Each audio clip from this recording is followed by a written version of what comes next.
Hello, my name is Kelsey Smith, and I have put together this presentation, Working Brains for Better Learning, in order to share the benefits of authentic learning, discussions, and the use of patterns in teaching. It is important that teachers realize that passive learning does not exist. Students must be involved in their education in order to retain information. While there are aspects of teaching, such as lecture, which are important for learning, the way in which they are used has a great impact on whether or not students will learn. Neuroscience research has shown that there are various indicators that learning should not be teacher-centered, whether in overcoming dyslexia or learning languages. While there are various fads that appear in the news about what you can do to make your brain smarter and how to improve cognition, not all are correct. However, there are various cognitive enhancements, such as behaviors or nutrients, which will cause the brain to form more neurons and more neuron connections. This is especially significant in the hippocampus, which is the area of the brain largely associated with long-term memory. Research has shown that neuroplasticity is an important part of promoting learning. Neuroplasticity, or the ability of neurons to change and grow, creates more connections within the brain, thus making those who try to learn smarter. While many popular brain exercises, such as crosswords, only help in making the brain better at that particular skill, there are various exercises or stimulants which augment memory capacity, the ability to reason, and the rate at which one processes information.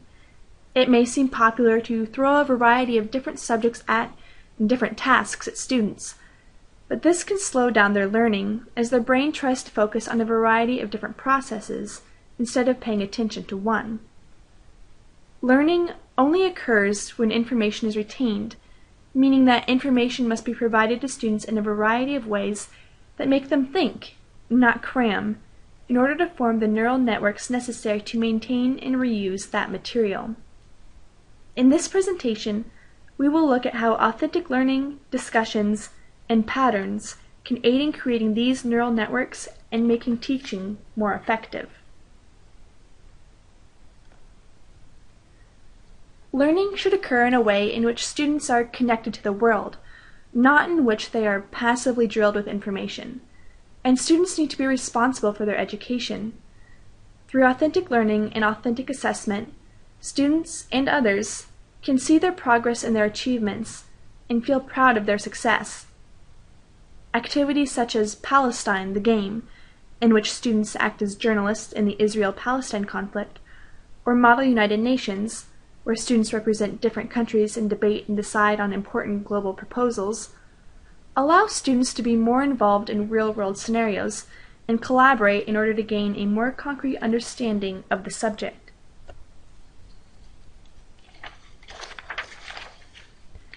While students must maintain an understanding of different concepts from class, such as math and science, it is important that they recognize that they need to be able to think critically and communicate effectively. Without the ability to solve problems or connect with others, students cannot apply their knowledge. Authentic learning is a challenge, which is what makes it rewarding. Studies have shown that information that is gained too easily, without any effort, can have negative emotional impacts. The reward of overcoming a challenge makes learning more influential. Authentic learning should be based on the real world, in which students can apply their knowledge beyond the classroom. Students should be able to take control of how they learn, based on how they learn best. Teachers should act as mentors, not as lecturers, and should allow students to work together on meaningful projects. By acting as the facilitator, not as the lecturer, and allowing students to share their ideas with one another, students will have more opportunities to learn the subject and learn from experience. It is important that teachers not only plan for their classes accordingly, but that they follow through with the set learning outcomes and give students appropriate feedback that they can then use as a learning guide. The role of a facilitator is a spiral, and teachers and students should always be developing plans, growing from them, and making them better. Students should become more active in their learning, and the use of discussion is the perfect gateway. the Department of Education found in 2001 that many students had not participated in significant discussion in the classroom. Students often see discussion as an excuse to not participate and a way to lose individuality and recognition. They may become withdrawn and become social loafers, or they may begin to worry about how they will be assessed based on their group's performance. Students need to learn the importance of discussion, and it needs to be implemented in classrooms. It allows students the opportunity to work in a social situation, such as those they will experience in their workplaces, and learn how to make their voice heard, in addition to how to attentively listen to others. Students develop their critical thinking skills, brainstorming skills, and the ability to politely but effectively challenge others' ideas. Discussions can be guided by the teacher, debates, or even through role play done by the students. At the conclusion of discussions, students should reflect on what they have learned. Terry Doyle, an expert on learner-centered teaching, suggests that students be tested on discussion material just as if they were being tested on lecture material, and that grades should be assigned to students based on their level of participation, both in how many times they participate and the depth of their contributions. Before discussions can be used, the way in which they can be best used in the classroom must be established. Doyle introduces several steps for properly implementing discussion. Students should meet in small groups and discuss their future discussions. What has happened in their worst discussions, or their best discussions? How do people behave in discussions, and what was discussed? If students share, compile, and vote on these thoughts, it will create a more effective way for the teacher to facilitate discussions that are meaningful and useful for students. While it is important for students to learn the importance of discussion, they need to be able to get up in front of their peers and express their ideas. It is true that discussions provide the skills needed for the workplace. In the workplace, though, discussions are often not held in a group of desks. They are held in briefings or meetings.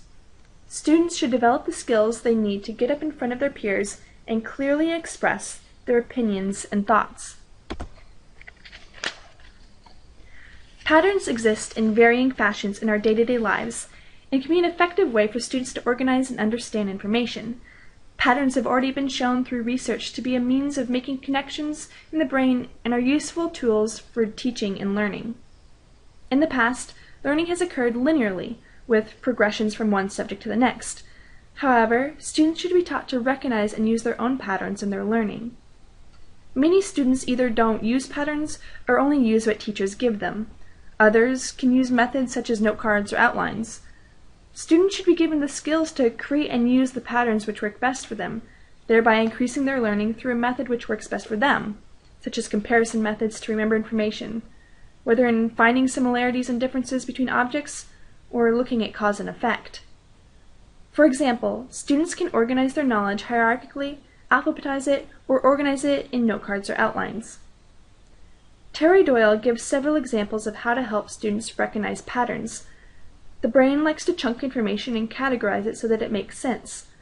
The first step in teaching students about using patterns is to let them make patterns. By giving them a list of objects and asking them to organize it, students have the option to make patterns in ways that suit them, from alphabetizing to sorting by type to looking at color repetitions. No matter the method, students who are given the opportunity to recognize their pattern-making tendencies will be more likely to remember them and implement them in future learning. Students are the ones doing the learning, so it is important that they understand how working and participating in authentic learning, discussions, and patterns can affect the quality of their education. The majority of the information from this presentation is from Terry Doyle's book, Learner-Centered Teaching, for those who are interested in learning more. If you would like more information on this presentation, please contact me by commenting on the video. For more information, please see Terry Doyle's book, Learner-Centered Teaching, in addition to these additional resources. Thank you for your attention.